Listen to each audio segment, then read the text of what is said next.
Hey, what's going on, everybody?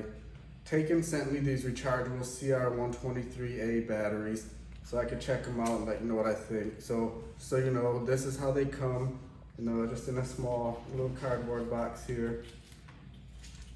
It's one of those things that I have, like, little flashlights and stuff sitting around, and they take weird sizes sometimes, and sometimes they're hard to find. So one thing that's really nice to have the rechargeable ones, so you don't have to hunt around for them.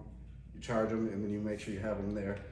So it comes in a sleeve. I cracked them out earlier, but they come wrapped up in a sleeve with 4 in a little plastic thing wrapped up there.